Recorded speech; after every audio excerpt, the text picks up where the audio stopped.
2, 3, come on!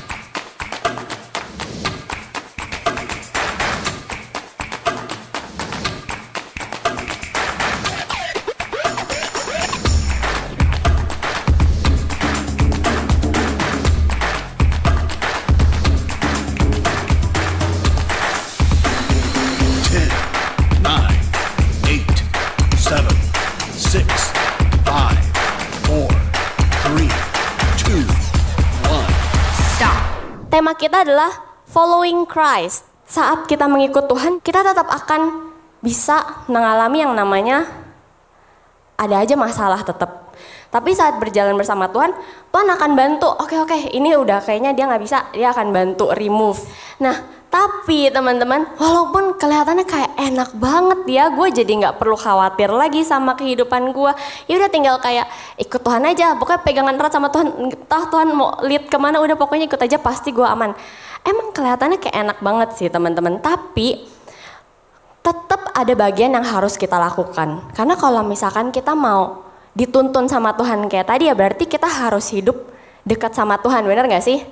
Benar ya, jadi tetap ada bagian yang harus kita lakukan teman-teman. Nah, salah satu di Matius 11 ayat 29-30 tertulis seperti ini. Kita mau baca bareng-bareng, siap? 1, 2, 3.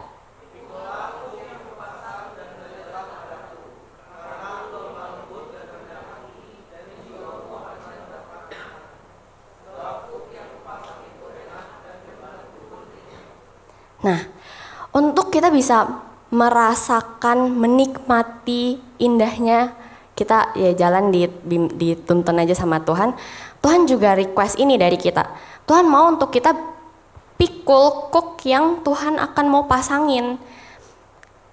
Tuhan jadi mau untuk kita tuh kayak ya tetap memikul, ada bagian yang harus kita lakukan teman-teman.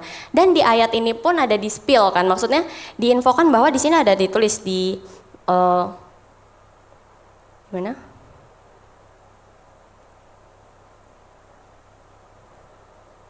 Di sini di ayat 30-nya ditulis beban. Nah, kalau misalkan itu kan berarti kayak kita udah lihat kayak ya berarti emang ada bebannya, benar kan? Berarti ada sesuatu yang harus kita pikul, ada beban yang harus kita tanggung. Dan itu emang beneran ada. Tapi Tuhan juga janjikan di ayat ini bahwa kuknya itu tapi pasti enak kok, pasti ringan kok, kayak gitu. Nah, mungkin kalau misalkan saat ini pas kalian dengar ada beberapa teman-teman yang kayak langsung mikir, oh ikut Tuhan tetap ada bebannya. Kalau gitu nggak enak dong. Gue pikir kalau ikut Tuhan santuy aja hidupnya. Gue pikir kalau ikut Tuhan ya udah keselamatan pasti terjamin. Aku bisa hahihi aja, nggak usah ada beban yang aku tanggung. Wah ya udahlah kalau gitu. Aku nggak mau dikenakan kuk yang dari Tuhan. Nah teman-teman, for your information, jadi kita tuh sebenarnya dalam hidup ini hanya ada 2 opsi. Jadi kalau misalkan kita nggak mau dikenakan kuk yang dari Tuhan, maka dunialah yang akan mengenakan kuk dunia atas diri kita teman-teman. Jadi kita nggak bisa pilih, gue nggak mau kuk Tuhan, tapi gue nggak mau kuk dunia. Pokoknya gue mau hidup ya sesuka-suka gue. Tanpa ada kuk, itu nggak bisa teman-teman, harus pilih salah satu. Tapi Tuhan janjikan bahwa kuk yang dari Tuhan itu pastinya ringan dan enak teman-teman. Jadi sekarang kita mau telusuri lebih dalam tentang kedua kuk tersebut. Siap? Siap. Nah, jadi kita mau bahas tentang bedanya apa sih yang harus kita lakukan, bebannya apa sih kalau kita kita mengenakan kuk yang dari dunia, dan apa sih bebannya kalau misalkan kita mengenakan kuk yang dari Tuhan. Jadi yang pertama, kalau kuk yang dari dunia itu dia gak ada bebannya. Di depan gak ada yang harus dibayar, gak ada teman-teman, gak ada peraturan. Kamu bisa lakuin sesuka-suka kamu, semau-mau kamu. Kamu mau ini, sok silakan. Kamu benci sama orang, kamu mau kesel sama orang itu, nggak ada halangannya, silakan.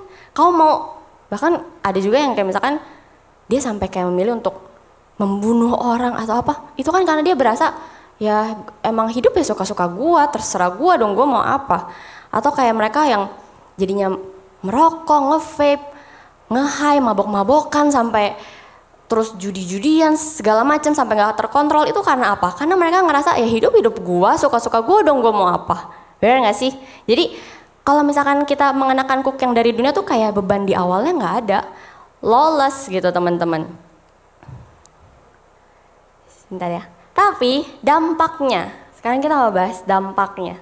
Nah, dampak dari kita mengenakan kuk dunia, konsekuensinya itu yang pertama kita akan terikat, chained.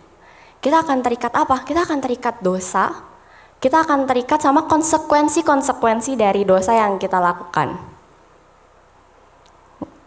Sorry ya, aku agak minus sedikit, jadi ya abaikan. Iya, jadi ya kita akan terikat sama konsekuensi-konsekuensi dari kebebasan yang kita lakukan teman-teman. Kita akan jadi susah banget buat lepas. Karena ya kayak gitu, iblis kan mainnya suka kayak, nggak apa-apa, itu masih aman. Terus habis gitu nanti pas udah nyemplung, nah kita jadi nggak bisa keluar lagi. Sebenarnya bukan cuma dosanya doang ya, tapi kayak, karena banyak banget seringkali kalau misalkan kalian jumpai, ada kayak orang-orang yang saat mereka lagi jatuh, dia malah jadi melakukan, kayak contoh lah misalkan dia jatuh sama dosa hawa nafsu gitu ya. Terus habis gitu sampai akhirnya melakukan seks bebas. Terus habis gitu konsekuensinya biasanya apa yang akan terjadi? Orang itu bisa akan hamil di luar nikah kan, dan itu kan adalah sesuatu konsekuensi yang nggak bisa, yang pasti udah akan mengikat kehidupan orang itu, bener nggak sih? Dan itu nggak akan gampang lepas. Terus yang kedua, apalagi sih dampaknya dari kita tuh memakai kuk yang dari dunia? Yang kedua, kita akan jadi dihancurkan. Dihancurkannya gimana? Contohnya ya, kalau misalkan kita mau hidup lawless, itu tadi, kita nggak mau hidup pakai aturan, berarti kan saat kita hidup, kita nggak mau ditegur, kita ngelakuin salah ini itu, kayak kalau misalkan ada yang mau tegur kita, ada yang mau nasihatin kita, ada yang mau ingetin, kita pasti kayak, ih siapa lu ya, hidup suka-suka gue lah. Nanti lama-lama karakter kita jadi hancur. Kita nggak mau dapat larangan-larangan, misalkan ada orang yang ingetin, jangan ngerokok lu, nanti itu merusak tubuh kamu, sedangkan kan tubuh kamu adalah bait Allah, kayak gitu-gitu. Tapi nggak mau dengerin. Jadi itu akhirnya apa? Menghancurkan fisik kita juga, badan kita, tubuh kita jadi sakit, jadi kemana-mana. Terus habis gitu kita benci sama orang, kita lagi kesel sama orang, dinasehatin, ayo ampuni. Tuhan Yesus kan bilang lepaskan pengampunan. Tuhan Yesus kan bilang penghakiman adalah haknya Tuhan, ayo ampuni, tugas kita, bagian kita hanya mengampuni. Tapi orang itu jadi kayak nggak mau, pokoknya itu hak gua. Ya orang itu kayak gitu ya hak gua lah untuk benci dia, hak gua lah untuk nggak suka sama dia. Jadinya apa? Itu akan menghancurkan hati kita, menghancurkan batin kita, pikiran kita. Jadinya negatif, jadinya kemana-mana juga kayak gitu. Dan bahkan kayak sakit hati juga bisa mempengaruhi, menghancurkan tubuh kita juga. Terus kayak misalkan contoh lainnya kayak nafsu, dibilangin jangan, maksudnya kayak tetap jaga matamu, jaga kekudusanmu, tapi enggak mau, akhirnya apa? Membutakan, menghancurkan pikiran kita jadi nggak bisa ngelihat jernih, kita jadi nggak bisa tentuin apa yang seturut sama kehendak Tuhan. Terus akhirnya teman-teman, saat kita udah banyak begitu hal yang kita tadi, yang aku contohin itu kayak udah kehilangan banyak hal, kita akan jadi kayak merasa tanpa sadar ya, di satu titik tuh kita akan pasti jadi bisa merasa isolated. Kita akan jadi bisa merasa kok kita jadi sendiri, kita jadi kayak nggak punya siapa-siapa, kita nggak bisa lagi ngerasain kasihnya Tuhan. Karena apa? Karena kita ngerasa kita nggak layak di hadapannya Tuhan lagi, kita ngerasa kita jadi kayak nggak berharga di hadapannya Tuhan lagi. Dan saat kita udah jauh sama Tuhan, saat dosa-dosa kita itu menarik kita jauh dari Tuhan, itu juga akan jadi bikin kita tuh gampang banget yang namanya kemakan sama intimidasi iblis teman-teman. Karena di Yohanes 10 ayat 10 juga ditulis kan, pencuri datang hanya untuk mencuri. Coba kita baca bareng-bareng yuk, 1, 2, 3. Pencuri datang hanya untuk mencuri dan membunuh dan membinasakan. Aku datang supaya mereka mempunyai hidup dan mempunyainya. Amin. Jadi emang udah tertulis, Tuhan tuh udah kasih tahu kalau iblis itu emang selalu maunya cuma ini, mencuri, membunuh, dan membinasakan. Dan caranya gimana? Dia nggak bisa langsung kayak orang lagi bernyala-nyala dalam Tuhan tiba-tiba jebret langsung tiba-tiba murtad sama Tuhan segala macam, kan pasti nggak semua tuh ada kayak prosesnya, kayak pelan tapi pasti tiba-tiba Tuhan kayak mulai curi dikit, terus akhirnya dia akan bunuh setiap karakter kita, hati kita, kerohanian kita, dan akhirnya bisa membinasakan kita jadi ya masuk dalam neraka yang kekal gitu teman-teman. Jadi serem banget kan? Coba yang berasa serem katakan serem. Serem banget ya. Nah sekarang kalau cook yang dari Tuhan Yesus, apa sih beban yang kita harus bayar di depan tuh apa sih? Nah kalau tadi kan enak ya waktu pas cook dunia tuh kayak nggak ada free gitu. Nah tapi kalau misalkan cook yang dari Tuhan nih ada teman-teman. Yang pertama kita harus melakukan perintah-perintahnya, kita harus melakukan setuju sama batasan-batasan yang Tuhan mau kasih dalam kehidupannya kita. Di Yakobus 2 ayat 19 sampai 20. Kita mau baca, aku deh bacain. Engkau percaya bahwa hanya ada satu Allah saja. Itu baik, tapi setan-setan pun juga percaya akan hal itu dan mereka gemetar. Hai manusia yang bebal, maukah engkau mengakui sekarang bahwa iman tanpa perbuatan adalah iman yang kosong? Jadi teman-teman dari ayat ini ayat yang lumayan sering banget negur aku. Karena percaya aja tuh gak cukup guys. Kita gak cukup di gereja kita bilang Tuhan Yesus baik. Aku selalu akan percaya sama Tuhan Yesus satu-satunya. Itu semua tuh omong kosong teman-teman kalau gak ada perbuatannya. Jadi beban yang harus kita bayar di awal saat kita bilang Tuhan aku mau ikut Tuhan, itu ya kita harus melakukan perintah-perintahnya. Kita harus menyatakannya melalui perbuatan kita teman-teman, dan kita harus benar-benar menghidupi, menjadikannya rema dalam kehidupan kita. Harus kita serap dalam setiap keputusan yang kita ambil. Waktu kita bete sama orang, keputusannya kita mau setuju, kita mau mengikuti perintah Tuhan, atau yaudah kita mau tetap kesel aja, benci aja sama orangnya. Saat ada lampu merah kita mau terobos atau kita mau ya udah tunggu lampu merah. Bukan gara-gara itilang ya, kemarin banget teman-teman, ini agak melenceng dikit lagi. Jadi kemarin banget waktu aku keluar dari tol Angke, di sisi kiri tuh biasanya motor-motor tuh suka udah pada maju-maju atau kayak pada udah jalan-jalan walaupun mereka merah gitu ya. Kemarin waktu aku lewatin, itu adalah garis lurus yang terlurus yang pernah aku lihat. Maksudnya kayak motornya tuh udah ngantri semua. Cuma itu intermezzo. Cuma kayak gitu teman-teman. Jadi ayo kita serap, ayo kita terapkan dalam setiap kehidupan kita, setiap perintah-perintah Tuhan itu. Terus yang kedua, saat kita bilang oke, ya udah aku mau ikut Tuhan, oke deh, apa sih perintah-perintah Tuhan, aku mau coba ikutin deh. Nah yang kedua ini berarti saat kita bilang kita mau melakukan perintah-perintahnya Tuhan, menghidupi perintah-perintah Tuhan, kita harus menyangkal diri dan pikul salib. Di Lukas 9 ayat 23 sampai 25. Tertulis seperti ini. Katanya kepada mereka semua, setiap orang yang mau mengikut aku, ia harus menyangkal dirinya, memikul salibnya setiap hari dan mengikut aku. Karena barang siapa mau menyelamatkan nyawanya, ia akan kehilangan nyawanya. Tetapi barang siapa kehilangan nyawanya karena aku, ia akan menyelamatkannya. Apa gunanya seseorang memperoleh seluruh dunia, tetapi ia membinasakan atau merugikan dirinya sendiri? Ayat yang kedua, di Matius 5 ayat 29 sampai 30. Maka jika matamu yang kanan menyesatkan engkau, cungkilah dan buanglah. Horor banget gak? Karena lebih baik bagimu jika satu dari anggota tubuhmu binasa daripada tubuhmu dengan utuh dicampakkan ke dalam neraka. Dan jika tanganmu yang kanan menyesatkan engkau, penggallah dan buanglah itu. Karena lebih baik bagimu jika satu dari anggota tubuhmu binasa daripada tubuhmu dengan utuh masuk neraka. Nah jadi ya aku nggak menyuruh kalian, oke guys sekarang semua amputasi tangan kalian, enggak. Cuma maksudnya yang ditangkap dari firman Tuhan ini, saat kita bilang kita mau sangkal diri kita teman-teman, ya kita emang harus mengorbankan ego dan keinginan kita pribadi teman-teman. Jadi udah bukan lagi kehendak kita yang jadi, tapi kehendaknya Tuhan. Ini bisa di next slide. Tring. Ya kayak gitu teman-teman.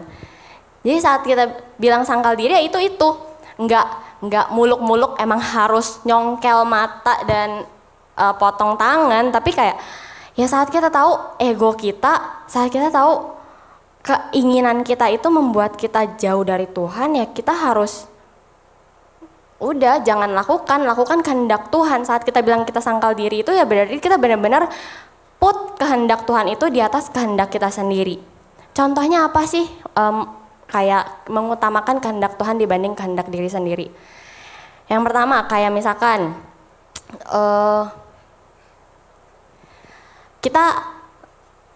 jangan dulu.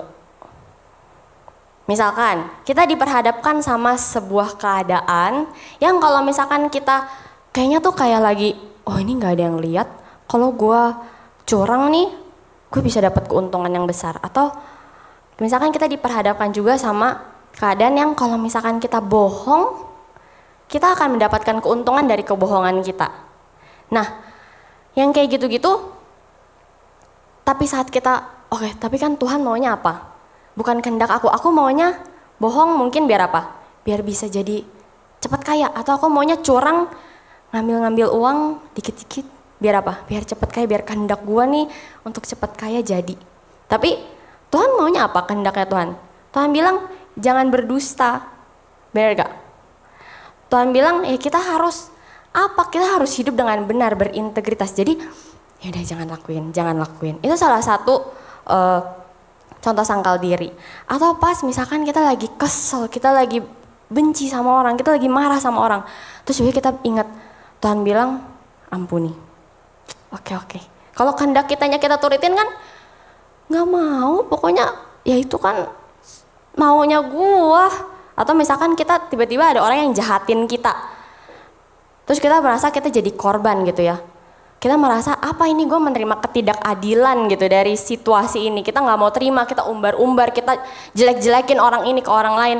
Apakah itu kemauan Tuhan atau bukan? Itu kehendak Tuhan atau kehendak kita? Jadi mari kita sama-sama terus terapkan teman-teman.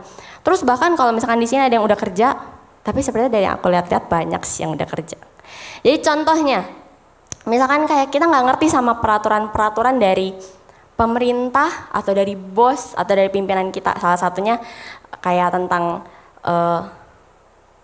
pajak gitu ya. Tapi kita mau baca dulu deh di Roma 13 ayat 1 sampai 2.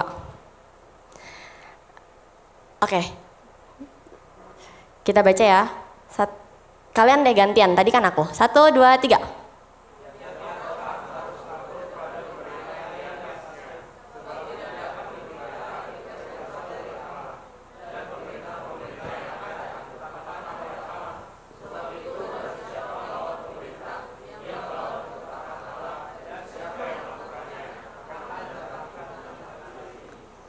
Nah iya, jadi contohnya kayak tentang ini pas aku ini baca ayat ini aku kayak langsung salah satunya teringat tentang pajak. Jadi kan aku adalah orang yang sudah bekerja juga. Terus ya pajak itu kan sebenarnya makin lama makin ada aja gitu ya kan, kayak makin besar tapi nggak ngerti itu untuk apa sih, apa benefitnya, apa outputnya, kayak banyak hal yang kayak gak dipahami. Tapi ini sebenarnya lebih juga apalagi untuk kayak pembisnis yang ngurusin pajaknya sendiri ya. Walaupun gak ngerti, tapi kalau Tuhan tadi bilang di ayat ini, ya kita harus tetap turuti pemerintah kita, ya berarti tetap lakukan, itu adalah kehendaknya Tuhan. Terus kayak misalkan peraturan lalu lintas dikasih, jangan lewat lampu merah, semua pakai helm. Ya walaupun kita nggak ngerti, walaupun kita berasa deket, cuma di situ doang, di ujung pengkol situ, nggak usah pakai helm lah, atau kita nggak ada kendaraan lain, mesti tarik 3 aja. Nah tapi kan peraturan lalu lintasnya apa? Pemerintah maunya apa? Ya kalau misalkan tadi kehendak Tuhan adalah kita mentaati peraturan pemerintah, berarti pakai helm atau enggak? Tarik 3 atau enggak? Duh teman-teman ya. Nah, terus juga di Yakobus 2 ayat 10 ada tertulis, sebab barang siapa menuruti seluruh hukum itu tetapi mengabaikan satu bagian daripadanya, ia bersalah terhadap seluruhnya, teman-teman. Jadi ya ini benar-benar juga reminder buat diri aku sendiri, ya kita nggak bisa tenang saat masih ada hukum-hukum Tuhan yang kita masih belum terapkan gitu. Saat masih ada bagian-bagian yang kita lebih mengutamakan kehendak kita daripada kehendak Tuhan tuh, jangan tenang teman-teman, karena di ayat Alkitab ini tertulisnya kayak gitu loh. Mengabaikan satu bagian aja itu tetap jadi kayak bersalah terhadap seluruhnya, kayak gitu teman-teman. Nah, sekarang tentang pikul salibnya. Pikul salib adalah kesulitan dan penderitaan yang kita alami dari menyangkal diri. Jadi kesulitan dan penderitaan yang kita alami dari saat kita tuh melakukan kebenaran firman Tuhan. Contohnya apa sih kayak pikul salib itu? Itu tuh mungkin saat kita udah tetapin standar kehidupan kita, oke gue mau hidupnya seperti ini, gue mau turutin kehendak Tuhan, terus jadinya kita malah jadi nggak lagi masuk inner circle pergaulan kita. Mungkin karena teman-teman kita kayak mau gosip lah, mau ngelakuin hal-hal yang gak bener lah, terus karena kita udah melakukan kehendak Tuhan, kita suka tegur mereka, kasih tahu mereka kalau mereka salah, kita jadi dianggap kayak polisi dari circle pertemanan itu, terus kita jadi kayak udah deh kayaknya gue gak mau terlalu ajak-ajak lu lagi gitu. Nah itu sebenarnya juga adalah saat kita sedang pikul salib kita teman-teman, dan kita harus ya udah, maksudnya jangan biarkan hal itu tuh bikin kita ya udah deh gue kompromi lagi deh. Jangan kayak gitu, karena Tuhan juga udah remind kita, Tuhan udah ingetin kita di Yohanes 15 ayat 19. Sekiranya kamu dari dunia, tentulah dunia mengasihi kamu sebagai miliknya. Tetapi karena kamu bukan dari dunia, melainkan aku telah memilih kamu dari dunia, sebab itulah dunia membenci kamu. Di Yohanes 3 ayat 19 sampai 20 juga ditulis, dan inilah hukum itu. Terang telah datang ke dalam dunia, tetapi manusia lebih menyukai kegelapan daripada terang, sebab perbuatan-perbuatan mereka jahat. Sebab barang siapa berbuat jahat membenci terang dan tidak datang kepada terang itu, supaya perbuatan-perbuatan yang jahat itu tidak nampak. Jadi emang kita udah dikasih disclaimer sama Tuhan bahwa ya saat kamu memilih hidup dalam terang, ya emang itu akan outputnya mungkin dunia nggak bakal terlalu mau include kamu lagi. Ya kamu jadinya mungkin emang nggak akan kayak diajak ke sini, diajak ke situ. Mungkin kamu nggak terlalu lagi bisa join obrolan mereka. Tapi ya karena itu kamu sedang Tuhan pakai menjadi terang teman-teman. Nah walaupun mungkin kelihatannya kayak banyak ya, kayak peraturannya lumayan susah ya. Gue jadi kayak hidup bukan untuk diri gue sendiri. Kayak hidup gue seperti banyak tuntutannya ya, banyak yang diminta ya. Walaupun itu emang benar, tapi seperti ayat yang tadi teman-teman. Seperti ayat yang tadi dibilang bahwa kuknya Tuhan itu enak dan bebannya pun ringan. Nah apa sih sekarang yang membuat kuk itu bisa terasa enak dan ringan? Yang pertama, Tuhan akan mengirimkan Roh Kudusnya untuk menyertai kita. Ini kita bisa baca di Yohanes 14 ayat 15 sampai 17.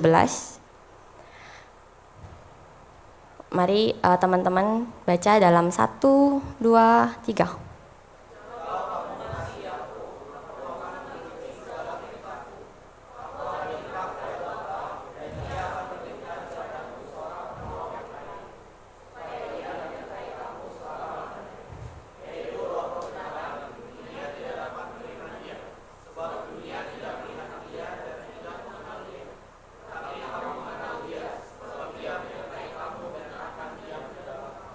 Nah di sini di ayat ini di 2 kalimat pertama Tuhan udah bilang kan, sebenarnya ini kayak lumayan rangkuman dari yang tadi aku cerita. Kalau kita bilang kita mengasihi Tuhan, ya kita akan ya Tuhan mau agar kita menuruti seluruh perintah Tuhan. Tapi di ayat 16 Tuhan bilang, aku akan minta kepada Bapa dan ia akan memberikan kepadamu seorang penolong yang lain. Jadi ya Tuhan gak muluk-muluk, ya lakukan dengan kemampuan lu sendiri sana. Gua gak bakal kasih apa-apa. Ya pokoknya harus dengan effort lu, titik. Enggak, tapi Tuhan bilang dia akan kasih kita seorang penolong, Roh Kudus. Nah Roh Kudus itu penolong yang seperti apa sih teman-teman? Beberapa dari karakter Roh Kudus gitu ya, dari apa yang kita bisa terima dari Roh Kudus itu adalah yang pertama, penghibur. Terus Roh Kudus juga apa? Pembela, perantara, penasihat, pendamping, dan penguat. Jadi Tuhan tahu begitu banyak hal yang harus kita alamin kalau kita berjalan mengikut Tuhan. Tuhan tahu effortnya itu nggak mudah, tapi Tuhan janjikan dia akan kirimkan pribadi yang bisa memberikan kita kekuatan. Saat kita lagi bingung, kita lagi galau, Tuhan gimana ini, aku nggak ngerti, kayaknya pilih ini atau itu ya, lakukan ini atau itu ya. Nah nanti Tuhan akan kirimkan kita penasihat. Saat kita lagi sedih, kita lagi ngerasa kok dunia ini kayak nggak adil, kok gue udah kayak melakukan begitu banyak hal, gue kayaknya udah coba yang terbaik, tapi kok kayaknya gue nggak lihat outputnya. Tuhan sendiri akan kirimkan penghibur buat setiap kita.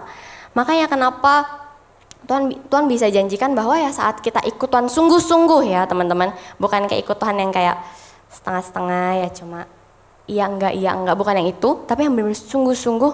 Tuhan janjikan kalau bebannya itu akan tetap terasa enak dan ringan kok. Di Filipi 3 ayat 7-8, Paulus sampai bisa bilang begini teman-teman. Tetapi apa yang dahulu merupakan keuntungan bagiku, sekarang kuanggap rugi karena Kristus. Malahan segala sesuatu yang kuanggap rugi karena pengenalan akan Kristus Yesus Tuhanku lebih mulia daripada semuanya. Oleh karena dialah aku telah melepaskan semuanya itu dan menganggapnya sampah supaya aku memperoleh Kristus. Jadi di ayat ini kita bisa pahami bahwa saat kita ikut Tuhan itu bukannya beban itu tiba-tiba hilang, bukannya masalah itu tiba-tiba hilang, enggak. Cobaannya tetap ada, orang-orang yang ngeselin mungkin tetap akan kita jumpai, kondisi-kondisi yang nggak enak, latar belakang yang nggak enak, keluarga mungkin yang nggak enak, itu tetap akan kita jumpai. Mungkin masalah keuangan yang nggak enak itu tetap akan kita jumpai. Tapi Tuhan bilang kalau misalkan kita tetap ikut Tuhan, kita tetap lakukan aja perintah-perintahnya Tuhan, semua yang mungkin kita rasa kayaknya kita lakukan kok kayak beban ya, tapi saat kita benar-benar terus jalan sama Tuhan, itu semua nanti kayak tanpa kita sadari gitu, kita nggak akan lagi menganggap itu sebagai beban. Dan itu tuh emang step by step, kita nggak bisa pahami itu mungkin sekarang, tapi begitu kita terus bangun hubungan sama Tuhan, percayalah teman-teman, maksudnya aku pun pribadi kayak dulu aku juga suka ngerasa, aduh kayaknya ikut Tuhan susah ya, kayaknya melakukan ini kayaknya, aduh kayak susah ya, kayak nggak bisa ya. Tapi begitu dijalanin, begitu kita kayak terus bangun hubungan sama Tuhan, kok jadi bisa ya, kok jadi kayak nggak ada masalah ya, kok jadi kayak santuy-santuy aja ya ngelakuinnya. Kayak gitu, tapi ya harus step by step kita harus terus mendekatkan diri sama Tuhan. Contohnya mungkin yang lebih biar bisa kita pahami juga gitu ya. Kayak dalam hubungan pertemanan maupun hubungan kayak pacaran. Itu pas dasi di awal mungkin kalian berasa, kayaknya ngelakuin itu buat orang kayak effort banget, kayak ribet banget. Tapi terus pas dijalanin, seiring pertemanan itu semakin erat, seiring hubungan itu semakin erat, kita jadi menjumpai bahwa ternyata gue bisa ya berkorban kayak gitu. Ternyata pengorbanan itu gak terasa bebannya karena apa? Karena pengorbanan itu membuat si teman kita, si pacar kita itu jadi senang, dan itu bikin kita senang juga. Sama kayak Tuhan teman-teman, saat kita terus bangun hubungan sama Tuhan, tentu jadi pribadi yang benar-benar semakin nyata dalam kehidupan kita. Dia bukan pribadi yang hanya ada di Alkitab doang. Dan saat hubungan itu, pribadinya itu semakin nyata dalam kehidupan kita. Apa yang sebelumnya mungkin kita rasakan, pengorbanan itu susah banget, terus jadi akan terasa gampang. Karena apa? Karena aku tahu aku berkorban seperti ini untuk Tuhan, karena Tuhan senang, dan kalau Tuhan senang aku senang. Kayak gitu teman-teman. Terus yang kedua, kita harus terserap dalam komunitas rohani. Di Ibrani 10 ayat 24-25 tertulis, dan marilah kita saling memperhatikan supaya kita saling mendorong dalam kasih dan dalam pekerjaan baik. Janganlah kita menjauhkan diri dari pertemuan-pertemuan ibadah kita seperti dibiasakan oleh beberapa orang. Tetapi marilah kita saling menasihati dan saling giat melakukannya menjelang hari Tuhan yang mendekat. Di sini ditulis makin giatlah saling menasihati menjelang hari Tuhan yang mendekat. Jadi emang komunitas itu ya untuk itu. Bukan berarti saat hari Tuhan semakin dekat kita percaya bahwa hari Tuhan itu emang udah semakin dekat. Amin. Kita udah percaya akhir zaman itu kayak udah di depan mata. Dan kita sadari bahwa ya saat kita tahu akhir zaman itu semakin dekat, itu bukan berarti berarti kita nggak perlu saling menasihati lagi, ya udah semua jalan masing-masing dengan perjuangannya masing-masing. Kan enggak. Karena di ayat Alkitab ini juga ditulis, ayo marilah saling menasihati dan semakin giat. Berarti harus semakin sering, bukannya malah semakin yaudah harusnya lu udah bisa ngelakuin sendiri, harusnya lu udah ngerti. Ya nggak bisa kayak gitu, karena Tuhan kan di sini ayat ini aja tertulis, ayo kita malah semakin giat melakukannya menjelang hari Tuhan yang mendekat, teman-teman. Jadi kalau misalkan kayak ada kayak Tini misalkan unggul di aspek A gitu. Terus ada Tono yang dia nggak bisa melakukan perintah A itu, perintah Tuhan A itu. Ya justru harusnya si Tini nasihatin A dong. Nasihatin Tono dong. Ayo Tono, kamu pasti bisa. Tuhan Yesus kan maunya kita melakukan perintah A. Terus nanti si Tono dia lebih bisa menghidupi perintah B. Terus si Tini nggak bisa. Yaudah si Tono kasih tahu dong ke Tini. Saling mengingatkan dong, saling membangun dong. Bukannya malah si Tono merasa gue bisa melakukan perintah A itu gampang, maksudnya gue lakukan, gue udah perjuangin, lu juga harusnya bisa dong, lu juga harusnya mau dong, ayo dong, kenapa nggak bisa sih, kenapa nggak mau jalan sih? Ya jangan malah menuntut kayak gitu teman-teman, tapi justru kita harus saling membangun dengan segala kelebihan dan kekurangan kita saling masing-masing. Justru kita harus saling melengkapi, justru kita harus saling membangun kayak gitu teman-teman.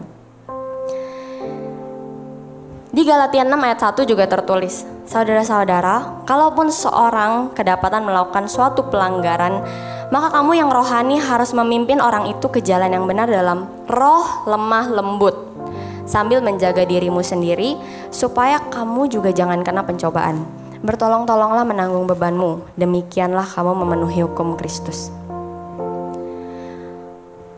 Ada tulisan roh lemah lembut, teman-teman. Di sini diingetin, ayo saling ingetin, saling bimbing, saling pimpin, tapi dengan roh lemah lembut. Ini tuh semua kayak panduan yang jelas yang Tuhan tuh sebenarnya udah kasih tahu ke kita. Jadi saat kita bimbing orang, saat kita mau bangun orang, ya bukannya malah lu mah emang gak bisa kayak gini. Ya nggak, jangan kayak gitu dong. Kan Tuhan bilangnya di ayat Alkitab kan kita udah dikasih taunya, ayo saling ingetinnya dengan lemah lembut. Bukannya malah kayak sarkas, dark jokes. Ya nggak gitu teman-teman.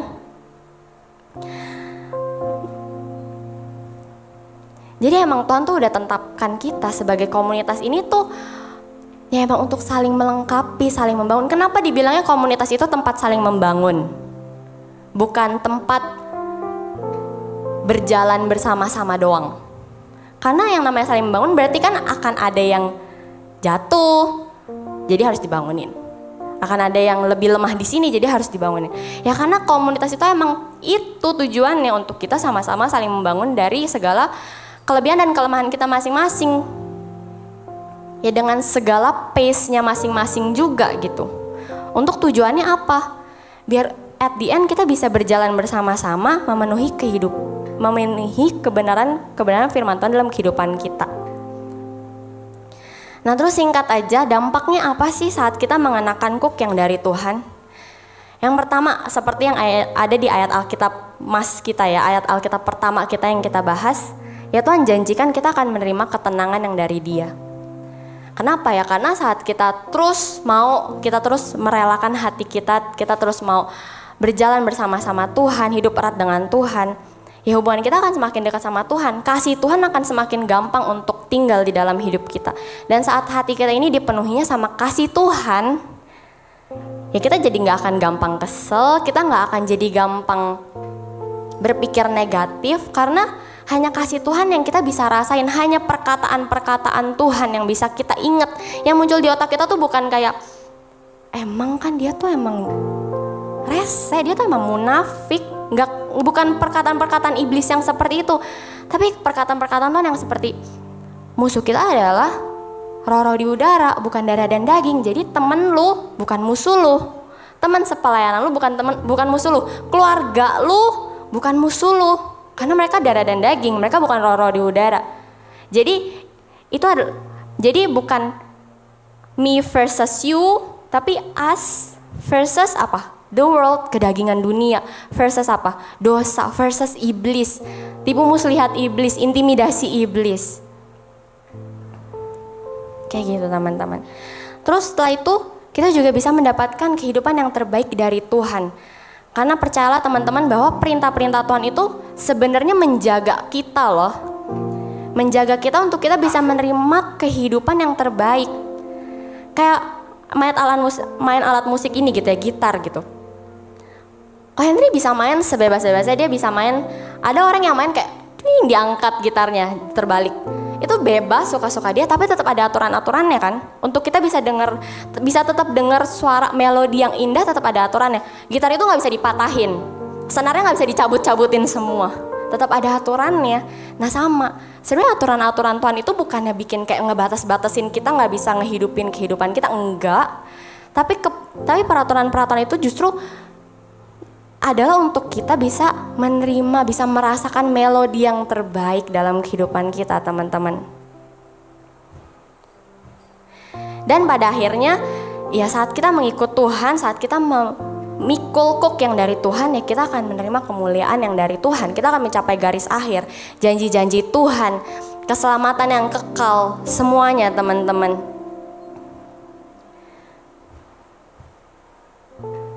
Makanya di Roma 8 ayat 18 juga tertulis, sebab aku yakin bahwa penderitaan zaman sekarang ini tidak dapat dibandingkan dengan kemuliaan yang akan dinyatakan kepada kita. Ya kemuliaan apa? Benefit, hak istimewa untuk kita hidup bersama-sama dengan Tuhan nanti. Untuk kita mengalami kesempurnaan janji-janji Tuhan dalam kehidupan kita. Kayak gitu teman-teman. Dan di 2 Timotius 4 ayat 7 sampai 8. Ayo kita baca bareng-bareng yang ini. 1, 2, 3. Aku telah mengakhiri pertandingan yang baik. Aku telah mencapai garis akhir dan aku telah memelihara iman. Sekarang telah tersedia bagiku mahkota kebenaran yang akan dikaruniakan kepadaku oleh Tuhan, Hakim yang adil pada harinya. Tetapi bukan hanya kepadaku, melainkan juga kepada semua orang yang merindukan kedatangannya. Amin. Jadi ya saat kita udah terima Tuhan itu, saat kita udah bilang kita mau mengikut Tuhan itu bukan ending, tapi ini semua adalah perjalanan yang akan terus bergulir teman-teman. Jadi mari kita mau sama-sama pahami lagi, sadari lagi bahwa ya ikut Tuhan itu emang gak mudah. Banyak hal yang harus kita bayar mungkin di depan, tapi semua tujuannya untuk apa? Untuk diri kita sendiri loh, kayak gitu. Terima kasih sudah menyaksikan serial pengajaran kami hari ini. Dan jangan lupa untuk subscribe channel YouTube Next Gen supaya teman-teman bisa mendapatkan notifikasi dan informasi terupdate mengenai serial pengajaran kami yang lainnya. Dan untuk kamu yang belum memiliki komunitas atau baru pertama kali menerima Tuhan Yesus sebagai Tuhan dan Juru Selamat, yuk join dan gabung di Next Gen. Kita sama-sama beribadah, bertumbuh, dan belajar untuk hidup lebih lagi bagi Tuhan. Sebelum kita akhiri, mari kita bersatu di dalam doa. Tuhan, terima kasih untuk hari ini, untuk kesempatan yang Kau berikan. Kalau kami sudah mendengarkan firman-Mu, biarlah firman-Mu bisa tertanam, bertumbuh, dan berbuah di setiap hidup kami ya Tuhan. Biarlah kami nggak cuma merenungkan, tapi kami juga bisa menghidupi dan mempraktikkan firman yang telah kami dengar ya Tuhan. Terima kasih, di dalam nama Tuhan Yesus kami telah berdoa dan mengucap syukur. Haleluya, puji Tuhan, amin. Sampai jumpa teman-teman, dan Tuhan berkati. Bye!